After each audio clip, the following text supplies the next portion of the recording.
The shelter air reeked faintly of bleach and loneliness.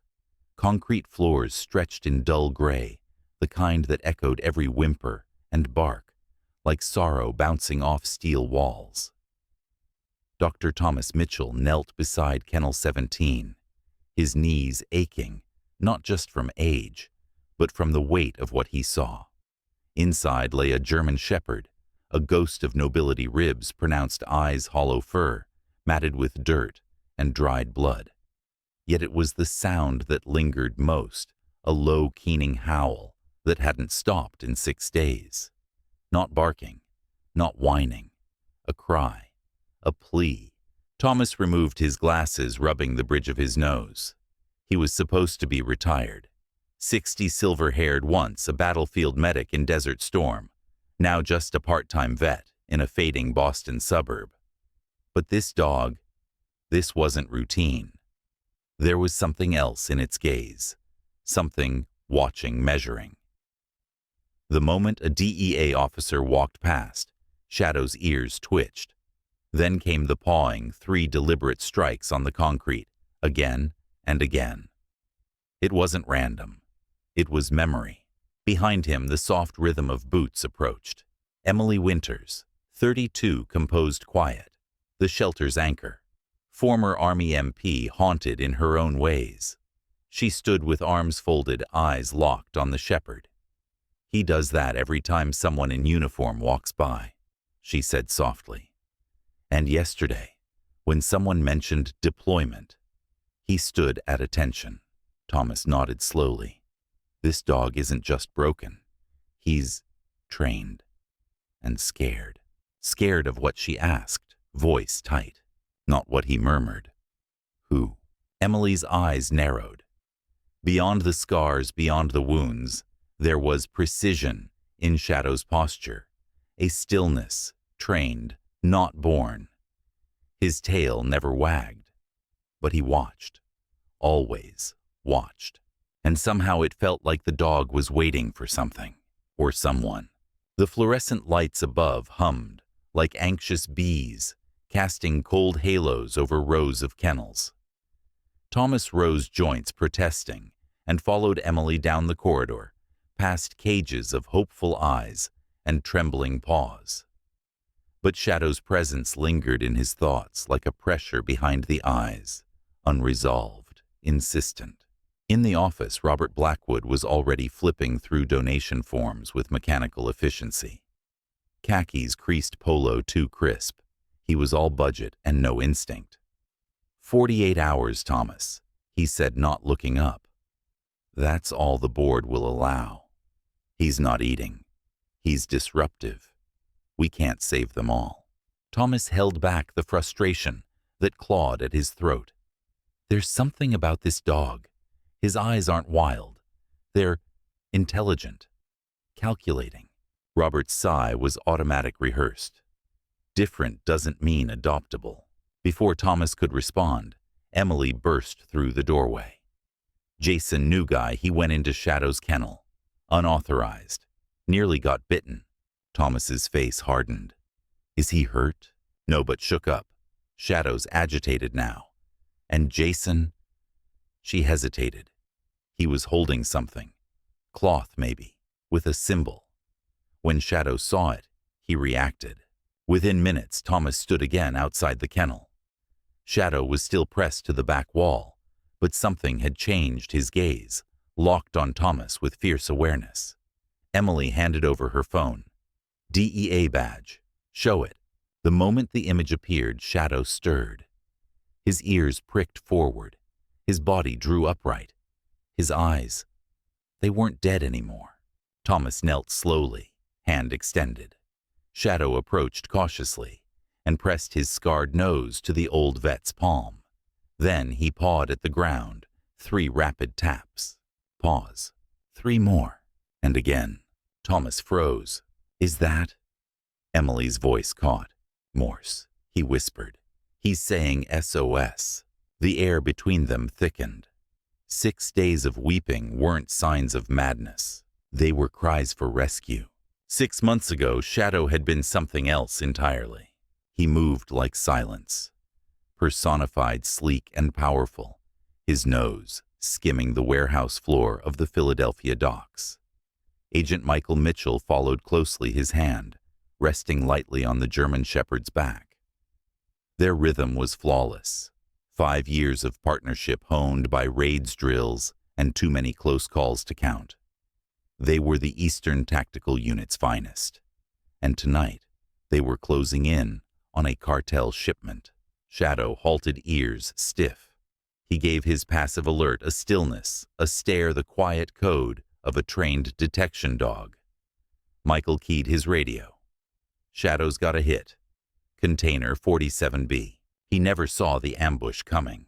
Floodlights flared like explosions. Shadows became shapes, armed men emerging from crates and shadows. Red laser dots danced across Shadow's skull. Michael reached for his weapon, then froze. "Whatever this is," he said, raising his hands, "my dog isn't part of it." But the cartel had other plans. Dogs like shadow agents like Michael, they weren't enemies to eliminate. They were trophies. That night, they were separated. Michael dragged to a blacked-out basement. Shadow vanished. The Shepherd was trucked into rural Pennsylvania, into a nightmare masquerading as entertainment, a dogfighting ring run by cartel enforcers. Shadow trained never to bite. Without command, refused. They beat him, starved him, cut him, threw him into a pit with a rabid pit bull. Still he dodged, rolled, evaded. Never once did he bite back. When his body gave out bleeding and exhausted, he had lost only blood, not his code. Worthless, one handler spat. "Dump him," the boss said. "If he survives, it's God's will." And so battered and broken Shadow was tossed from a truck like garbage. But he lived. A hiker found him, barely breathing. The shelter tagged him astray.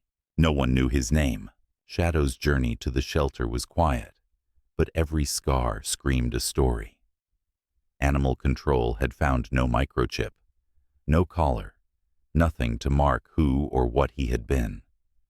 Just another case file in a crowded facility, running on too little funding and too much heartbreak. Inside his kennel, days stretched into weeks, then months. His body healed, but his spirit frayed. He howled at night, not like the others, but in a rhythm, mournful, measured, deliberate. He barely ate. He didn't growl. He didn't play, until Thomas Mitchell noticed the pattern. Until Emily saw the stance, the stillness, the way Shadow responded to sharp tones and uniformed figures. The shelter labeled him broken, but what they were really witnessing was restraint. Even now, in this unfamiliar world of concrete and steel gates, Shadow tracked every movement with the eyes of a soldier. When Thomas showed him the DEA badge and Shadow responded with Morse, it was a crack in the armor. Not of weakness, but recognition. In the break room, Thomas sat alone with Shadow's thin file. Most fields read, "Unknown." The paper trembled slightly in his aging hands. He remembered the young men he'd treated in the war, the 1,000-yard stares, the silence, the scars you couldn't stitch. Shadow had all of it. Later that night, as the shelter dimmed for lights out, Thomas rolled out a sleeping bag beside Shadow's kennel. The snow whispered against the windows, and somewhere in the building's shadows, Jason watched with narrowed eyes and a silent phone call. Thomas whispered, "You're not dying tomorrow, boy." Shadow lay curled in the corner, eyes open. But when the lights went fully out, he inched forward. And for the first time in 6 months, Shadow laid his head beside another living soul. The shelter stirred to life under flickering fluorescent light. But in Kennel 17, something had changed. Shadow stood alert, waiting not with panic but with focus. When Thomas opened the door, the German Shepherd didn't retreat. He stepped forward as if reporting for duty. Emily arrived with coffee and questions. "You stayed all night." Thomas nodded, rubbing stiff knees. Something happened. Around 2 in the morning, he alerted body rigid growling, But it wasn't like before. Someone was in the corridor, moving quietly. Too quietly. Emily scanned the hallway instinctively, her military instincts igniting. Jason. I didn't see him. But Shadow did. Later in the kennel, Thomas pulled out his phone again. This time he showed Shadow. Images, police badges, agency seals, uniforms. The dog barely reacted until the screen lit up with the Philadelphia DEA logo. In a heartbeat, Shadow moved. His paw struck the image 3 times. Then he whined 3 short bursts. 3 long, 3 short again. Morse, Thomas whispered. SOS. Again. Emily stared, then dropped to her knees beside the dog. You're not just trained. You're tactical. They tested further. Verbal commands, gestures, a search image of Philadelphia docks. When they showed a map, Shadow pawed at one area, Pier 47, and let out a soft, deliberate sound. Thomas sat back, breath caught in his chest. He's not just reacting. He's telling us something. The room thickened with the unspoken truth. Shadow wasn't just grieving a partner. He was pointing to him. In the dimmed light of the shelter's back office, Thomas made a call he hadn't dared in years. Jack, he said quietly into the phone. It's Thomas Mitchell. I need a favor. Life or death. A dog. No, a working dog may have intel on a missing DEA agent. Can you cross-check him in your database? There was a long pause on the other end. You've got 24 hours, came the gruff reply. Thomas hung up and exhaled hard. Across the shelter, Shadow sat alert beside Emily, who was flipping through images on her tablet. I pulled up high-resolution satellite maps, she said. When I showed the Philadelphia dockyards, he reacted. Pier 47 specifically. The pattern was undeniable. The same focused posture, the same pawing motion. This wasn't coincidence. It was communication. Jason hovered in the background again, watching from doorways, listening from shadows. Emily had noticed, too. Something's off about him, she murmured. His file says he's former military, but nothing adds up. Thomas agreed silently. Jason's story was too neat, his presence too convenient. And now Shadow was a target clearly valuable to someone who didn't want him speaking. That night, Thomas returned to Shadow's kennel with a sleeping bag and a sense of dread. Snow blanketed the world outside in a hush. Inside, silence had weight. Just after midnight, Shadow pressed against the bars again, muscles taut. Footsteps again, too slow, too soft. Thomas reached out and whispered, "I've got you, boy." Shadow moved beside him and curled against his side, resting his head over Thomas's heart. And then he began again. 3 short whines, 3 long, 3 short. Morse, not madness. A message. The next morning, snow muffled the world outside, but inside the shelter, tension crackled like static. Thomas was already awake when Emily entered, a look of grim determination on her face. "I've made some calls," she said. "Friends in the military working dog program. Shadow's behaviors. They're advanced. This level of communication, Morse directional mapping, behavioral cues, it's used by special operations units. Not standard K-9 training." Thomas nodded. "He showed me 2 locations on the map last night. Pier 47 and Port Richmond Industrial Zone." Emily frowned. One could be where he was taken after capture. The other, his handler. Thomas laid the full city map across the floor of Shadow's kennel. The dog stepped forward immediately, nostrils flaring, eyes sharp. With eerie precision, he placed his paw on Pier 47. Then, after a moment, he moved to the far side of the map, Port Richmond, before returning to Pier 47 and sitting down. Emily documented everything with her phone. "This is actionable intel. We need to move fast." But someone else already was. Outside the kennel, Jason stood motionless, recording from the shadows, his phone camera, silently capturing every movement. As Shadow demonstrated guard positions, patrol routes, even sentry locations through posture and growl modulation. Thomas and Emily realized they weren't just witnessing behavior. They were receiving a briefing. Emily's voice was hushed with awe. "He's giving us a tactical breakdown. Entry points, head counts. This is military-grade communication." Shadow turned and pressed his head against Thomas's hand again. Gentle, firm, purposeful. He was done waiting. Now he was asking for help. Later that day, a call from the Pentagon changed everything. Thomas stepped out into the shelter's snowy garden to take it the hush of falling flakes, shielding him from listening ears. Thomas Jack said, voice grave, "Your description matches a dog in our database. Name's Shadow. DEA working dog. Tactical Unit East Coast. He and his handler, Michael Mitchell, went missing 6 months ago during a cartel op." Thomas's throat tightened. "And the handler, still classified. But I can tell you this, he was one of their best. They vanished during a sting on the Castillo cartel." Inside, Emily waited near Shadow's kennel. Thomas's face was pale when he returned. "You heard?" he asked. "I heard enough," she replied. "So he's not just a stray. He's DEA property, and his partner Michael may still be alive." Thomas nodded slowly. Shadow's not just remembering. He's searching. Their conversation was interrupted by Robert Blackwood, who appeared in the hall with a clipboard and an uneasy look. "We've received an anonymous tip. Animal Control says we're harboring a dangerous dog with a history of violence. They'll be here by 7 to take him." Thomas stared at him. "That's not Animal Control.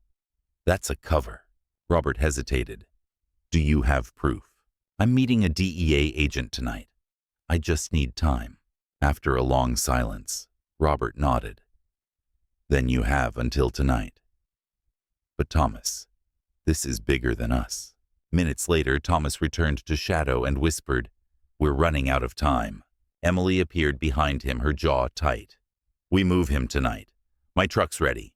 I'll draw them to the front. You take Shadow out the back." Thomas nodded. "I'll meet you at the gas station." Shadow stood alert and ready. The mission had begun.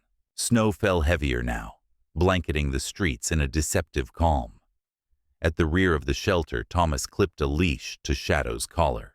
Heart pounding. He moved quickly, the dog matching his pace with eerie fluid discipline. Every step was measured. This wasn't an escape. It was an exfiltration. Then came the voice.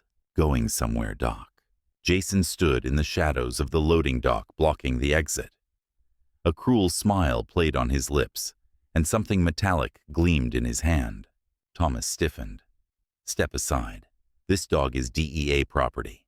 Jason laughed low and bitter. "You have no idea what that mutt is worth or what he knows." Shadow moved between them instinctively, his body lowering into a subtle defensive stance. "The boss said he doesn't leave alive," Jason muttered, stepping forward. Thomas's hand slid into his pocket fingers, closing around the pepper spray Emily had given him. "Walk away now," Thomas warned, "or you'll face more than a prison sentence." Jason lunged. Thomas fired. The spray hit him full in the face. He screamed, dropping to his knees, clawing at his eyes. "Shadow, come," Thomas barked. They bolted through the door and into the blizzard of streetlights and snowfall. Shadow moved like a ghost, limping slightly, but determined. Behind them, Jason's voice howled curses into his phone. At the gas station, Emily wasn't there. Thomas scanned the lot, too exposed, too quiet. A black SUV circled once, then parked. 2 men in civilian clothes emerged, scanning with predator calm. Thomas ducked behind a row of propane tanks. Shadow pressed close. A text buzzed. "Can't reach gas station. Police roadblock. Meet at Lou's Diner. Be careful." They had a mile to go, and no safe way to get there. Snow thickened as Thomas crouched beside the propane tanks, his breath curling in the frozen air. Shadow sat silent at his side, eyes fixed on the SUV, like a soldier awaiting orders. Inside the gas station, The two cartel enforcers moved, deliberately scanning for any sign of their quarry. Thomas whispered, "We need to move." Behind the station stretched a maze of backyards and fences, narrow alleys and tight corridors that could offer cover. When the enforcers stepped inside the convenience store, Thomas and Shadow slipped into the night. Footsteps padded over snow. Fences creaked. A distant dog barked. Then, there by the dumpsters. Thomas didn't look back. Run, Shadow. They darted across frozen yards, scaling fences and weaving between dark homes. Thomas's lungs burned with effort, his aging body straining against every sprint and leap. Shadow could have pulled ahead, but he stayed close, constantly glancing back, guiding, protecting. They collapsed into a narrow yard. Thomas bent over, wheezing. Shadow stayed alert, ears high. Then a voice cut through the snow. "Dr. Mitchell." Emily stepped from the shadows, breath-misting truck keys in hand. Relief nearly dropped Thomas to his knees. "How?" "I circled around after the roadblock. Saw the SUV. Figured you'd run. My truck's nearby." As they navigated the last alley, she explained, "Two fake animal control officers showed up right after you left. Robert stalled them, but they were armed." "Definitely cartel," Thomas said. "They want Shadow silenced." They loaded the German Shepherd into the truck's extended cab. He settled in with tense eyes, knowing the danger wasn't over. "Lou's Diner is 15 minutes out," Emily said as she drove without headlights. "DEA contact is waiting." The city blurred by under the storm. Inside the truck, Shadow rested his head on Thomas's shoulder. They weren't safe, but they were together. Lou's Diner glowed like a red ember in the snowy dark. Emily parked at the far end of the lot, engine idling. "I'll go in first," she said. "Military eyes, just in case it's a trap." Thomas nodded, watching her disappear into the warm light. Shadow let out a soft whine from the back seat. Thomas reached back and stroked his head. "We're close, boy. Just hold on." He left a scarf on the seat. "Guard this." Inside, they met Agent Daniel Wilson. Weathered, face-alert posture. The kind of man who'd survived long enough to recognize real danger. When Emily mentioned Shadow, the agent's expression cracked. "You found him," he whispered. "He's alive." Thomas nodded. "He's in the truck, and he's been communicating, showing us tactical information. Pier 47 guard positions patterns. I know it sounds impossible, but he's trying to tell us where his handler is." At the mention of Pier 47, Wilson's face darkened. "That's a cartel hub. The same cartel Mitchell and Shadow were investigating when they vanished. No one outside the DEA knows that." Mitchell. Thomas asked the name, tasting unfamiliar and somehow known. "Michael Mitchell, one of our best. Boston native. Served in the military. Vanished 6 months ago." Thomas felt the blood drain from his face. What was his background? Wilson hesitated. His father was a doctor. Name of Thomas Mitchell. Emily turned slowly toward Thomas, realization dawning. "He's your son." Thomas couldn't speak, couldn't breathe. Outside, Shadow's bark shattered the moment. Sharp, repeating, alert. They turned toward the window. A black SUV had pulled up beside the truck. 2 men approached it, guns drawn. Federal Agent Wilson shouted, drawing his weapon as he sprinted from the diner, Emily right behind him. Thomas lunged for his phone, calling 911 with trembling fingers. Outside, chaos exploded. One cartel enforcer drew first. Wilson fired faster. 2 shots, center mass. The second man returned fire from behind the truck, bullets ricocheting through the snowy dark. Inside, Shadow barked furiously, lunging against the window. Then he was out. Despite his injuries, the German Shepherd forced himself through the cracked window with raw determination. He hit the ground running. The second enforcer barely turned before Shadow launched, teeth bared, in a perfect takedown. The man collapsed, pinned, struggling, but Shadow held fast, controlled, professional. When Wilson cuffed the man, Shadow let go and turned to Thomas, his breath fogging in the cold, his eyes checking. "Are you all right?" Thomas dropped to his knees beside him. "You did it," he whispered, wrapping his arms around the dog. "You incredible brave boy." Police lights lit up the diner lot within minutes. DEA agents flooded the scene, pushing Thomas, Emily, and Shadow into a secure vehicle. "We're taking you to a safe house," Wilson said. "That attack wasn't random. Shadow's not just valuable. He's the key." In the quiet that followed, Thomas sat with Shadow's head in his lap. The dog stared up at him with soft, tired eyes, wary, loyal, waiting. Wilson Thomas said finally, "Michael, my son. I lost him years ago. Divorce, distance, choices. I never knew he joined the DEA." Wilson turned in the front seat. "They were the closest pair I ever saw. Shadow never gave up on him." Thomas's voice cracked. "Neither will I." Shadow lifted his head at those words, as if he'd understood, as if something had clicked. He knew, somewhere, his handler Michael was still out there, waiting, and now they were coming.